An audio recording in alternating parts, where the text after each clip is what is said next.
Ya vamos a comenzar con la sesión. La doctora Blanca Asensio es la que nos va a dar la plática acerca de proceso de donación de órganos y tejidos y muerte encefálica.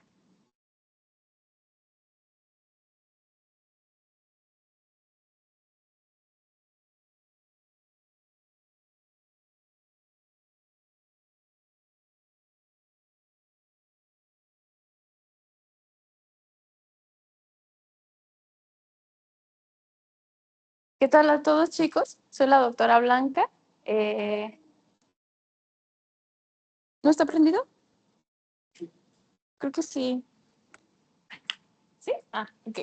Bueno, yo vengo desde Trajal, del Centro de Trasplantes, y el día de hoy les voy a platicar sobre el proceso de donación de órganos y muerte cerebral, ¿sale? Cualquier duda que tengan me pueden interrumpir sin ningún problema. Siguiente. Bueno, vamos a comenzar con definir qué es la muerte encefálica, la muerte cerebral, ¿sale? Es la pérdida irreversible, ojo aquí, es un diagnóstico irreversible, es la pérdida de todas las funciones intracraneales, de todas las estructuras neurológicas, ¿sale? Tanto de hemisferios como de tronco encefálico. Y en el artículo 343 de la Ley General de Salud nos explica que la pérdida de la vida ocurre de dos formas, ¿sale?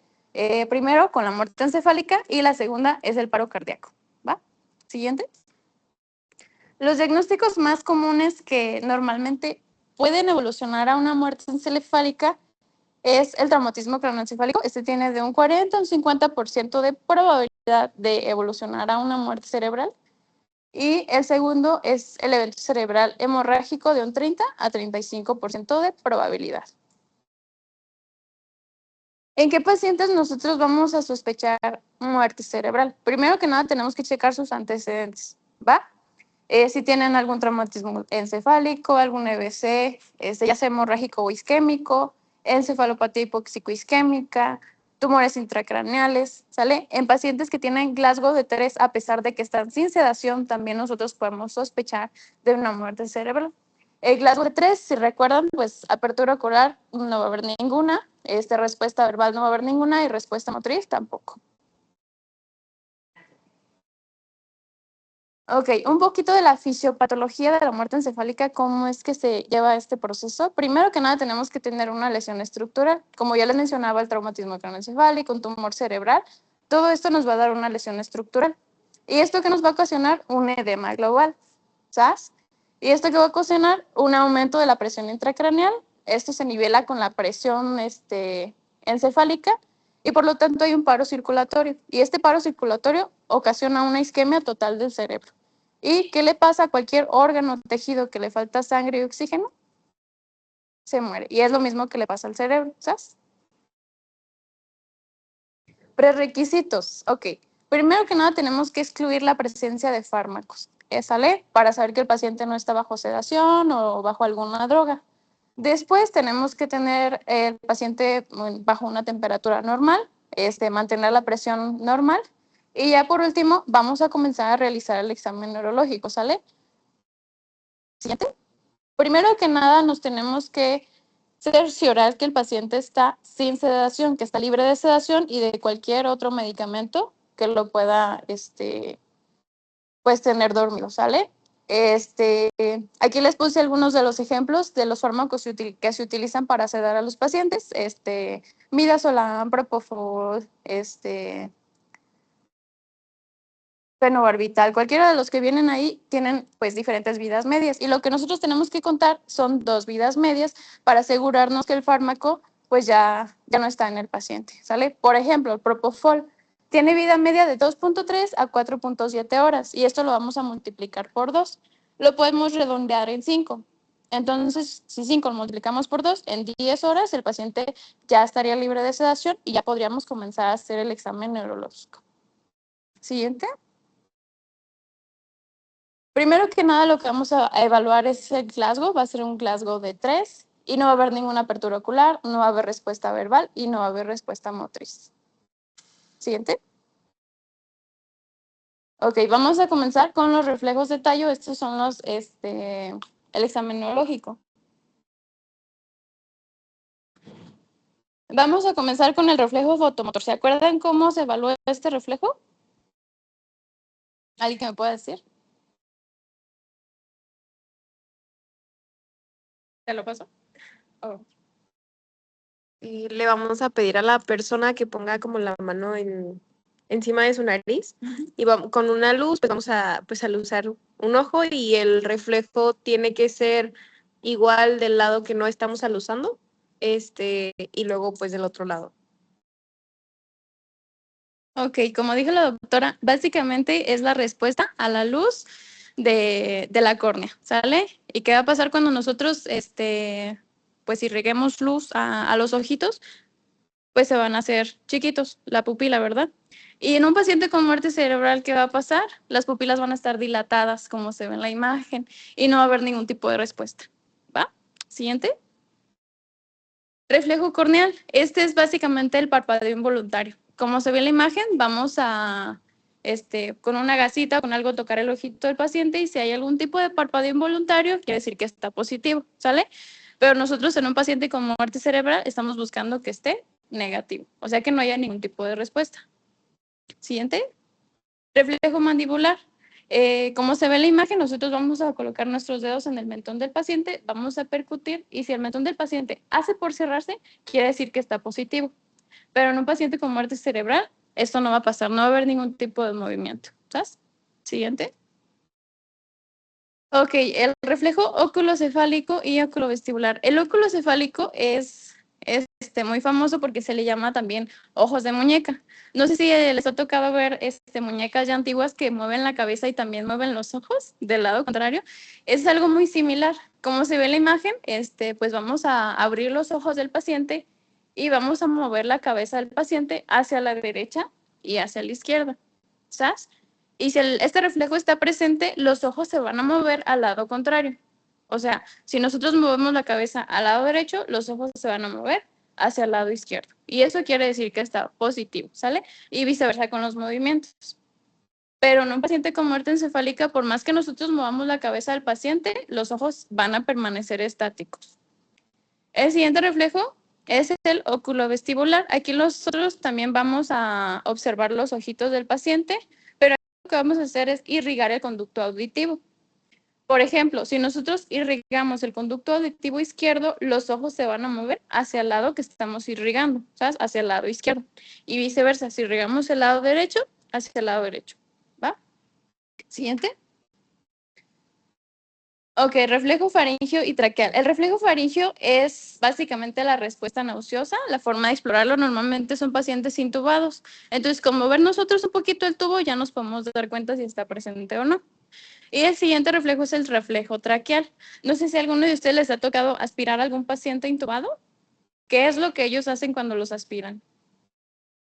Pues normalmente es como que ese reflejo de toser, ¿no? De querer sacar lo que tienen.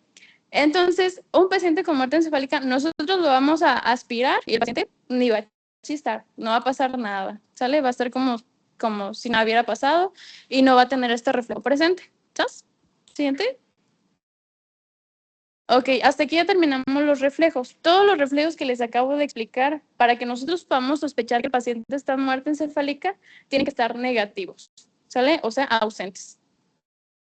Lo que nosotros tenemos que hacer después es la prueba de la apnea. La prueba de la apnea, ¿en qué consiste? Consiste en básicamente verificar si el paciente puede o no respirar por sí mismo. ¿Sale? Siguiente diapositiva, ahorita les explico cómo lo vamos a hacer. Primero tenemos algunos prerequisitos para este paciente. Bueno, para realizar la prueba, primero una temperatura normal, presión arterial normal, paciente en eubolemia, presión. Vamos a sacar una gasometría arterial y nosotros vamos a checar los gases arteriales, ¿sale? Sobre todo oxígeno y dióxido de carbono y tienen que estar en valores normales. Y también tenemos que checar que no tenga evidencia de retención de dióxido de carbono. Siguiente. Ok, el paso número 1 es que nosotros vamos a preoxigenar al paciente por lo menos 10 minutos con oxígeno al 100%, ¿sale? Después de esto, vamos a reducir la frecuencia ventilatoria a 10 respiraciones por minuto. Y después vamos a vigilar la saturación obteniendo una gasometría arterial para tener algo en qué basarnos, ¿sale? Vamos a sacar la gasometría y vamos a checar el oxígeno y el dióxido de carbono sobre todo. Siguiente.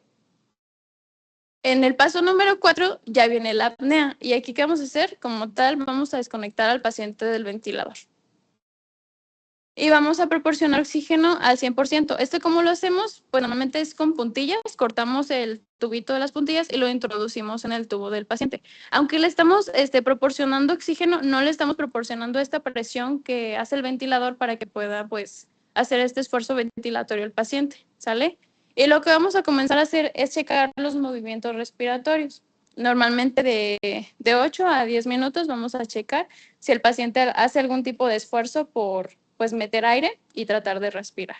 ¿Sale? Siguiente. Paso número 7. Si los movimientos respiratorios están ausentes, vamos a volver a tomar otra gasometría arterial. ¿Sale? Y lo que vamos a hacer es compararla con la gasometría inicial. Y aquí lo que vamos a checar es el dióxido de carbono. ¿Va? Y este va a aumentar normalmente por 20 o más del basal. Lo normal, recordemos que es de 35 a 45. Entonces, si lo redondeamos en 40 y le sumamos 20, va a ser 60, ¿sale? Entonces, si tenemos dióxido de carbono más de 60 o mayor a 20 del basal, quiere decir que la prueba está positiva, ¿sale? Siempre y cuando el paciente no esté respirando por sí mismo.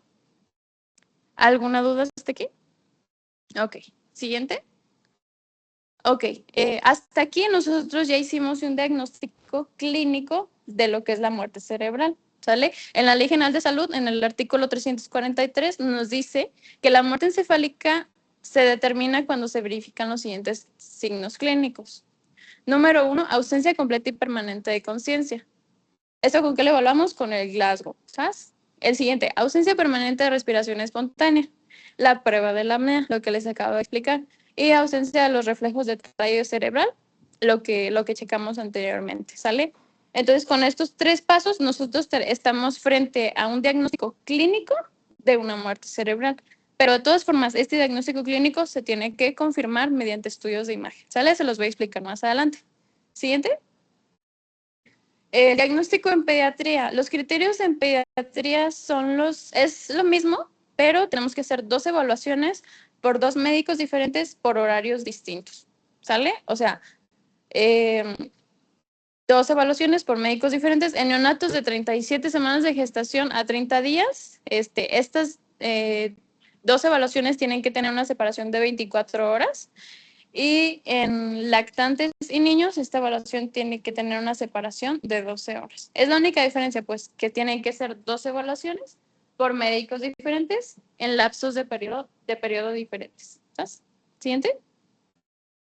Ahora sí, ¿cómo nosotros vamos a confirmar el diagnóstico de muerte cerebral? Pues con estudios de imagen. En el artículo 344 nos dice que los signos clínicos de muerte cerebral deberán corroborarse con cualquiera de las siguientes pruebas. Primero, un estudio de actividad eléctrica, que nosotros podamos checar que el paciente tiene o no tiene actividad eléctrica. ¿Y cuál es este estudio? El electroencefalograma. Si se fijan en la imagen de su izquierda, en la parte derecha del estudio, se ve como si hay actividad y en la parte izquierda, pues básicamente imagínense una línea plana. Un electroencefalograma plano quiere decir que el paciente está sin actividad eléctrica. Y si nosotros tenemos la evaluación previa ya con clínica de muerte cerebral, ya con esto nosotros confirmamos que el paciente está en una muerte cerebral, ¿sale? Los otros estudios que nosotros hacemos es cualquier estudio que nos pueda confirmar la ausencia de flujo cerebral en estos pacientes, ya sea una angiotomografía, un ultrasonido Doppler, una resonancia magnética, angioresonancia magnética, ¿sale? Normal no, es angio. Y ya con cualquiera de estos estudios nosotros podemos confirmar lo que evaluamos antes clínicamente. ¿Sale? ¿Alguna duda? Siguiente. En esta tabla vienen pues algunos otros estudios que nosotros podemos hacer, la pues confiabilidad y disponibilidad. Normalmente nosotros pues recomendamos que se haga lo más rápido posible y lo que se tenga pues en el momento, en el hospital. independientemente de cuál sea el estudio. ¿Va? Siguiente. El diagnóstico de muerte encefálica, solamente para corroborar.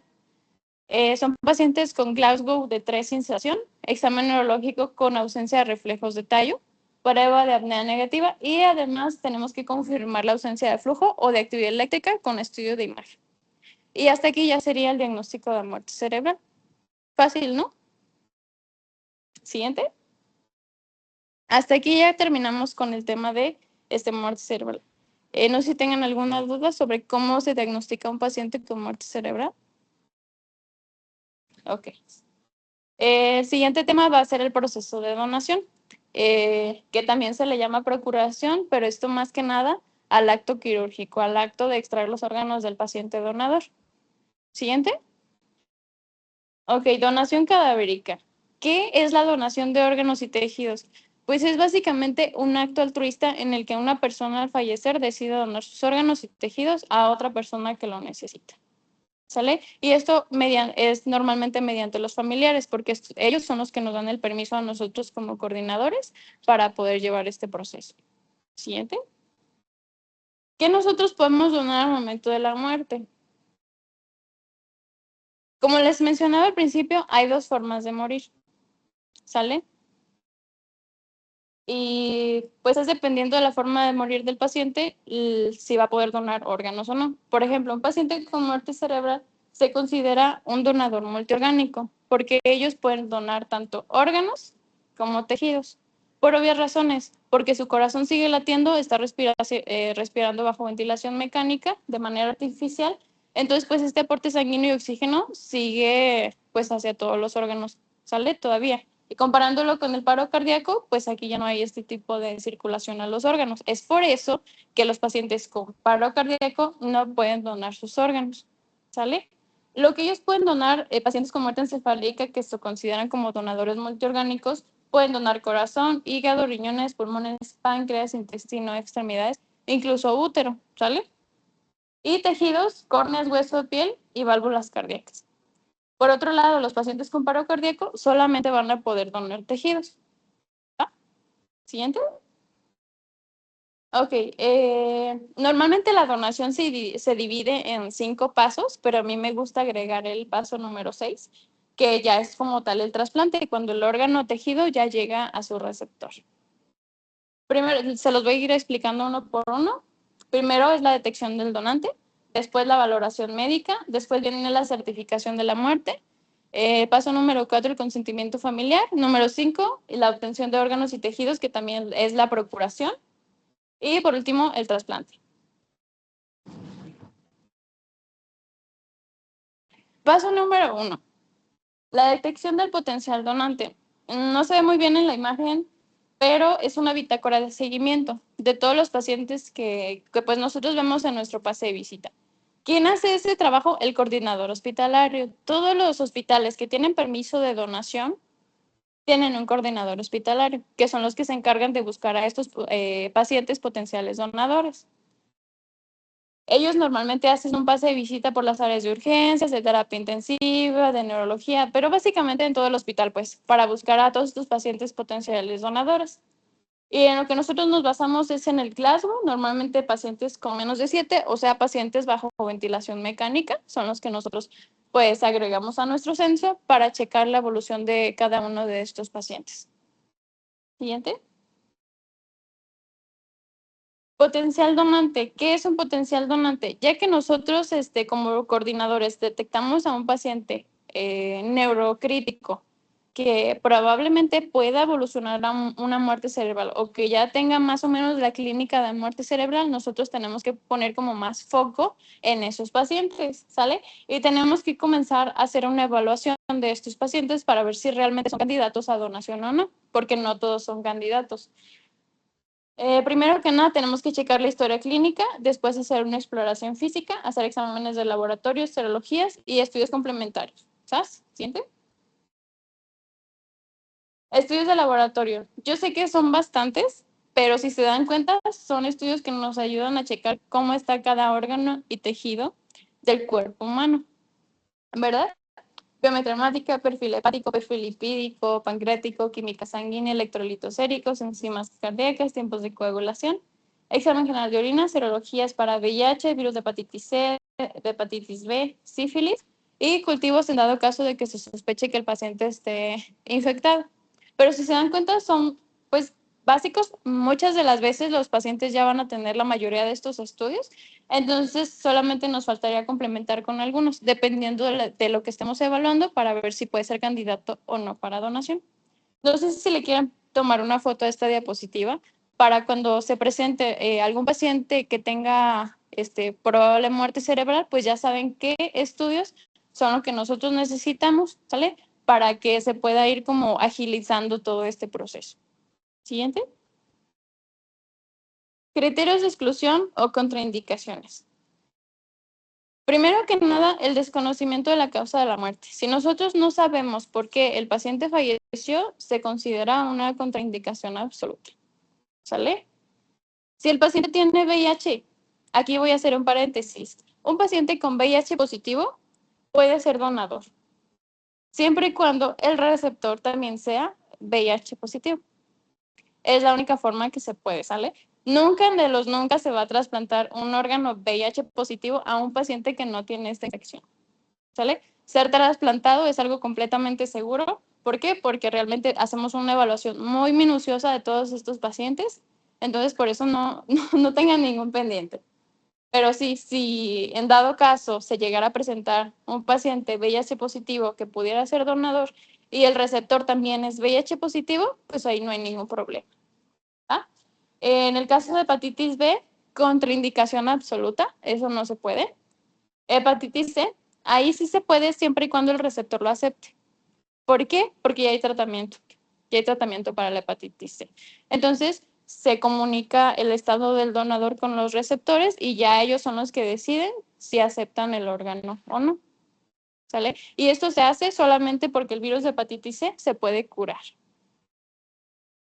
Siguiente, neoplasia maligna. Todos los tipos son contraindicación, excepto algunos tumores primarios del sistema nervioso central, carcinoma vasocelular de piel y carcinoma in situ de útero. Si el paciente está bajo infecciones generalizadas activas o bajo choque séptico, es contraindicación absoluta, ¿sale? Siempre y cuando el paciente esté bajo terapia antibiótica y ya tenemos más de 48 horas y el paciente va respondiendo, ahí sí pudiera ser donador, ¿sale? Pero si el paciente no responde a antibióticos, ahí no se puede. Siguiente. Ok. Contraindicaciones en casos médico-legales. ¿Ustedes qué opinan? Un paciente que está hospitalizado, que no sabemos quién es, no tiene familiar, ¿ustedes creen que puede ser donador? Sí puede ser donador, ¿sale? ¿Por qué? Porque la fiscalía se encarga de investigar y de, pues, darnos anuencia para estos casos. Investigar quién es la persona, quiénes son los familiares, a veces sí se puede, a veces no, pero es un caso que sí se puede, ¿sale? Por el otro lado, si el paciente tiene muerte por consumo de sustancias, es una contraindicación absoluta, ¿sale? Fiscalía no nos va a dar la anuencia para que pueda ser donador estos pacientes. Y feminicidio, ese tampoco se puede. Pero bueno, antes de esto les explico. Hay casos médicos y hay casos legales. Los casos médicos, por ejemplo, es un EBS hemorrágico. Y por el otro lado, un caso legal, un traumatismo cráneoencefálico. Un caso legal son todos esos casos que el paciente fallece por un accidente, por un traumatismo craneoencefálico, por un accidente automovilístico, porque se cayó de la azotea, o sea, cualquier cosa así que sea legal, son casos que se tienen que evaluar mediante fiscalía para ver si ellos nos dan el permiso o no para tomar estos órganos y tejidos, ¿sale? Y en estas dos cosas, en estas dos ocasiones son las únicas que no se puede, ya sea si el paciente falleció por consumo de sustancias o por feminicidio. Ahí ellos nunca nos van a dar la anuencia. Entonces, si nosotros estamos frente a un paciente que es un excelente candidato de donación, pero fue feminicidio, pues ni la intentamos porque no nos van a dar permiso. ¿Sabes? Siguiente. Criterios del donante renal. Este se divide en donantes estándar y donantes de criterios extendidos. Les pongo el donante renal porque es lo que más se dona, es lo que más se trasplanta y es lo que más se necesita aquí en México y en el mundo. Entonces, el donante ideal tiene que tener menos de 60 años, pero la edad no es no es un limitante para ser donador de riñones. ¿Vale? Siempre y cuando los órganos estén en buen estado, se puede. No tiene que tener enfermedades crónicas, creatinina menor a 1.5, hematuria negativa y sin ningún traumatismo. Los criterios extendidos, puede ser mayor de 60 años y hasta 100 o más años, siempre y cuando el órgano esté en buen estado, ¿sale? Puede tener hipertensión arterial, puede tener diabetes, puede tener creatinina mayor a 1.5. La creatinina, nosotros tenemos que cerciorarnos que al ingreso del paciente la creatinina esté bajo rangos normales. ¿Sale? Aunque esté aumentada, digamos en 2 o en 3, pero si a su ingreso está en rangos normales, estamos frente a una lesión renal aguda. Y la lesión renal aguda, recuerden que es reversible, es por eso que se puede, ¿sale? Pero si el paciente llega con una creatinina de 2, de 3, desde su ingreso, pues ahí ya nosotros tenemos que checar si ya tiene un daño previo y ella no pudiera ser donador, ¿sale? Y por último, si la muerte fue por algún EBC, ya sea hemorrágico o isquémico, también se considera como criterios extendidos. Siguiente. Contraindicaciones del donante hepático. Primero que nada, no tiene que tener lesiones estructurales. Idealmente tiene que tener menos de 50 años, pero como les digo, no hay un límite, puede ser mayor. IMC de menos de 25. ¿Por qué? Porque tenemos que descartar esteatosis hepática. El paciente puede tener hipertensión, no más de 3 años de evolución normalmente, pero sí me ha tocado ocasiones que se evalúa al paciente y si el hígado está en buen estado, aunque haya tenido más años de evolución de hipertensión arterial, a veces se toma. Sodio, muy importante, tiene que estar debajo de 155, porque si sube más de 155 ya hay un daño hepático directo. Laboratoriales PFHs, pues tienen que estar normalmente dentro de rangos más o menos normales. Y ya por último, en el proceso de extracción, que es la procuración de estos órganos, se hace una valoración macroscópica por parte de los médicos procuradores, que ellos son los especialistas que lo retiran y lo trasplantan. Ellos hacen su evaluación y pues deciden si lo van a tomar o no. Porque sí me ha tocado que a veces con los estudios de laboratorio, los antecedentes lo aceptan, pero ya estando en quirófano lo ven así medio con esteatosis o medio feo, medio golpeado y pues dicen, no, ¿sabes qué? Mejor no lo voy a tomar, ¿sale? Ellos hacen su evaluación. Siguiente. La certificación de la muerte cerebral, este es el paso número 3. Bueno, ustedes ya se saben que es la muerte encefálica y es básicamente que el paciente pues ya falleció. ¿Sale? Ya se los expliqué anteriormente. Siguiente. Ok, ahora sí, algunas preguntitas. Diagnósticos más comunes que evolucionan a una muerte cerebral. ¿Cuáles son? Se los acabo de decir. TCE, EBC, ¿qué más?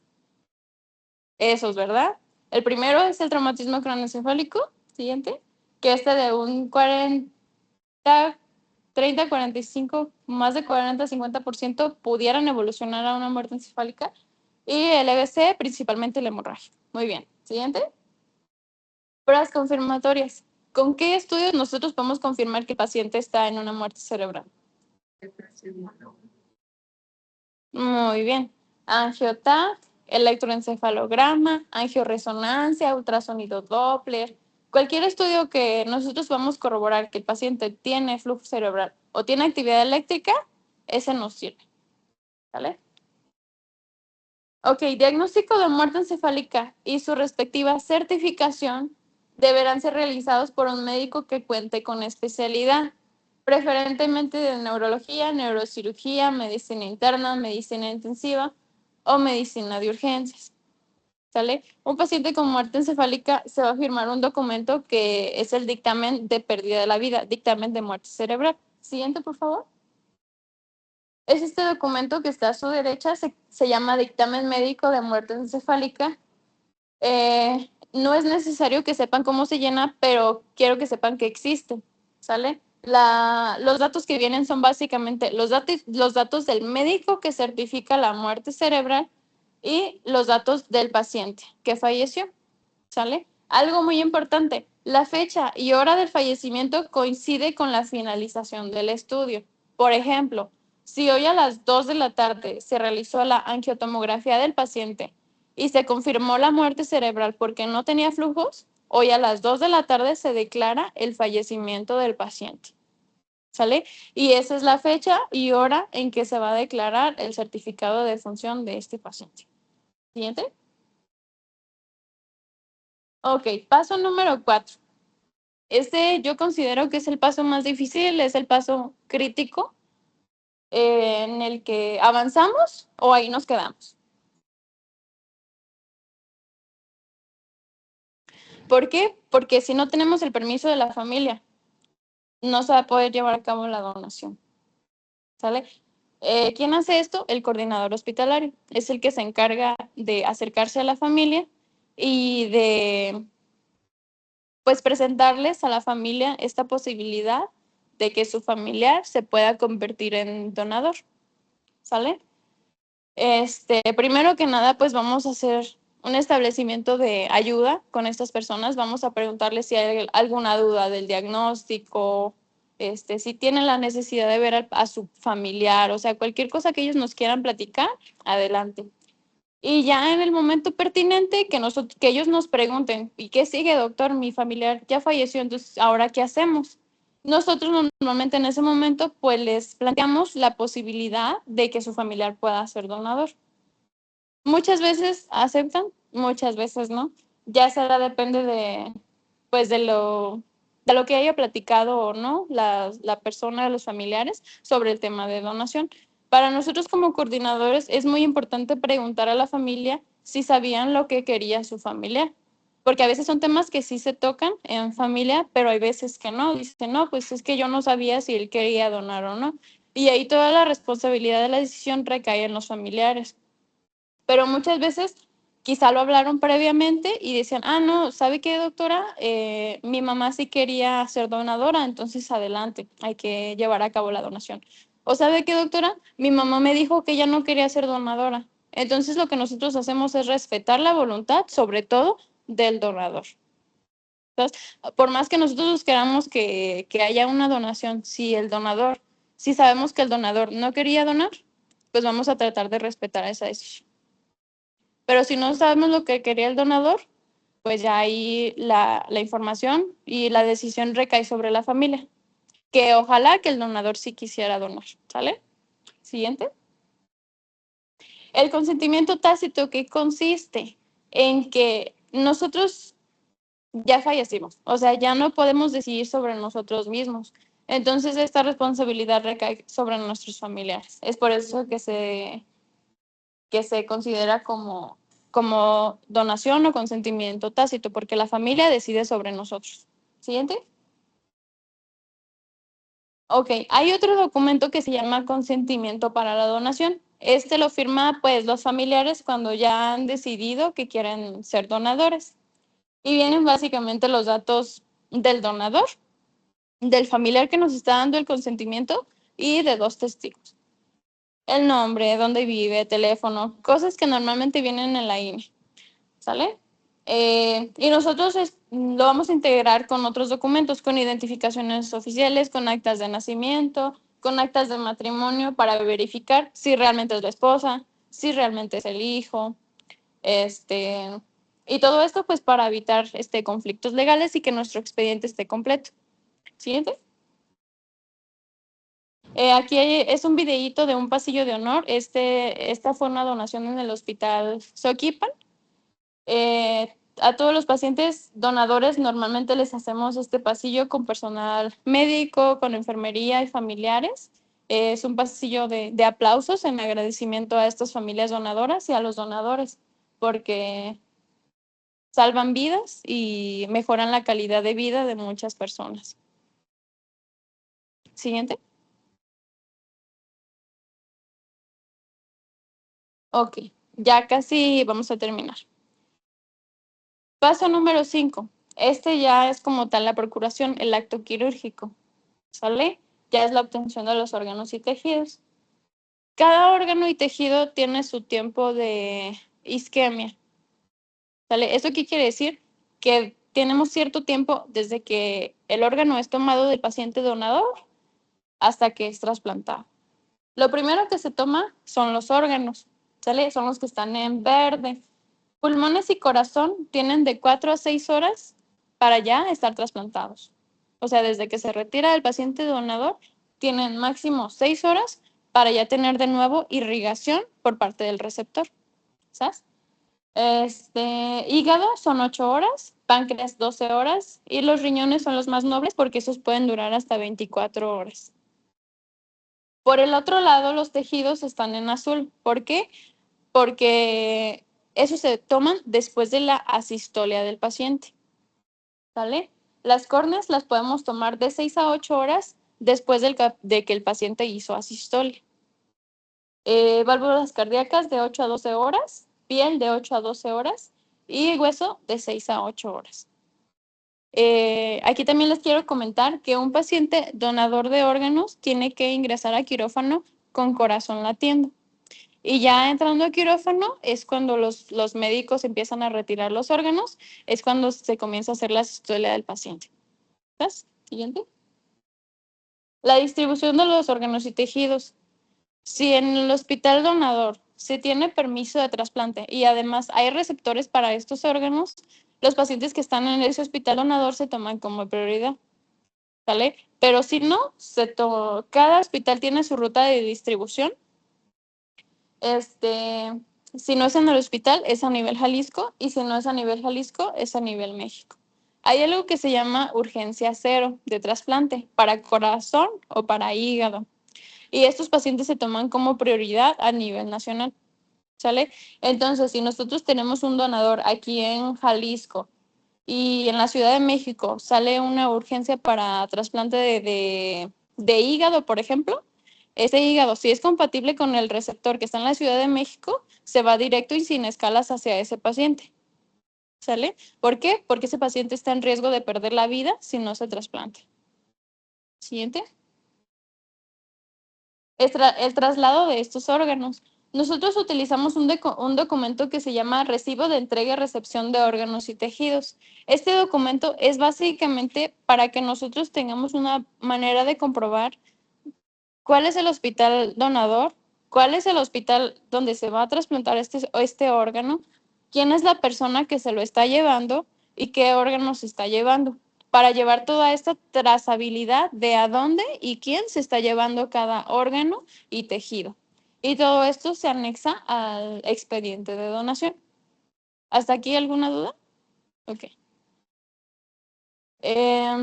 Bueno, los órganos deben de estar adecuadamente etiquetados, identificados, debe de ser personal acreditado. Normalmente los médicos que vienen a hacer la procuración, o sea, la extracción de los órganos, son los mismos que se los llevan, los médicos cirujanos.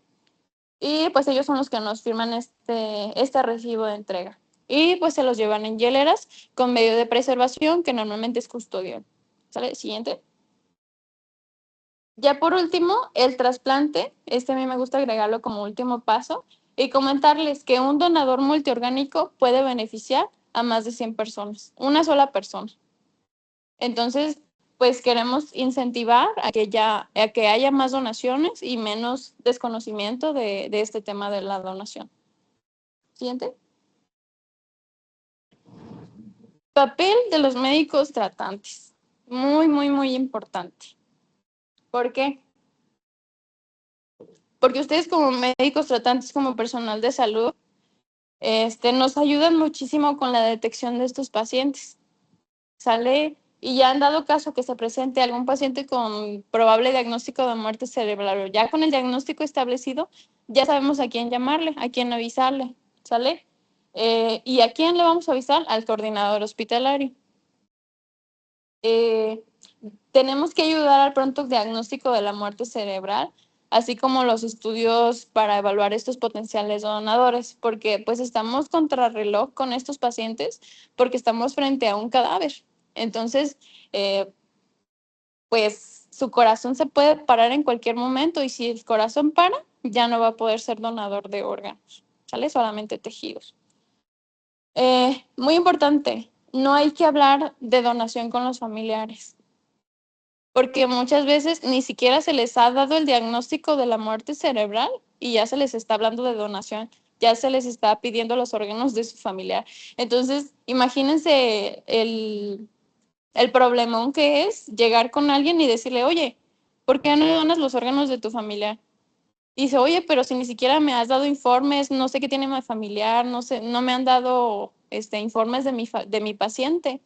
Es por eso que es muy importante no hablar de donación. Y si nosotros estamos frente a un paciente con muerte cerebral, primero se le tiene que informar el diagnóstico, ¿sale? Y ya después de eso, ya que la familia sepa el diagnóstico de muerte cerebral, que sepa que su familiar ya falleció, nosotros como coordinadores ya podemos entrar con ellos y hablar sobre donación. Antes no, ¿va?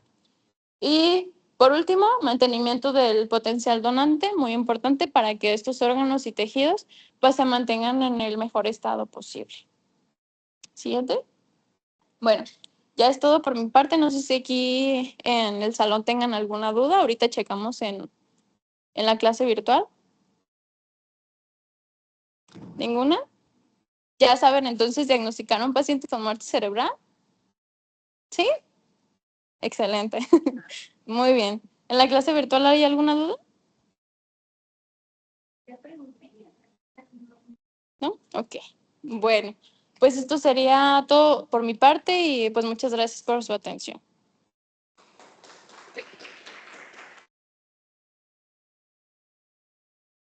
Blanca, doctora Blanca, ¿me escucha?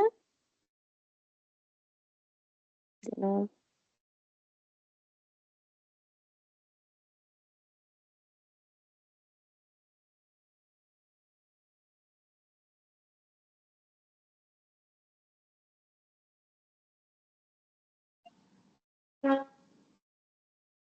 Si no hay ninguna duda, pues ya sería todo de nuestra parte y de parte de la doctora. Muchas gracias por asistir a la sesión y pues ya con eso finalizamos. Nicole, buenas tardes, soy Aide de Trajal. ¿Me pueden apoyar con que los demás prendan sus cámaras para tomar una captura de pantalla, por favor? Espero que los demás no den nada. Ah, yo creo. Ah, sí.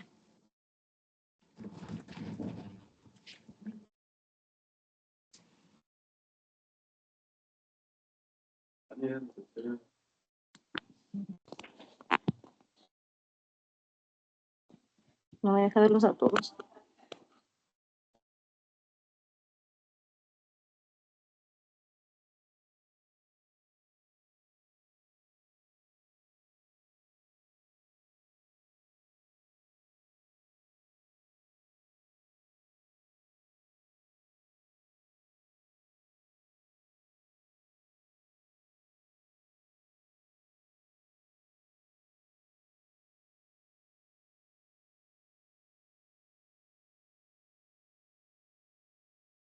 Miligramos a este paciente.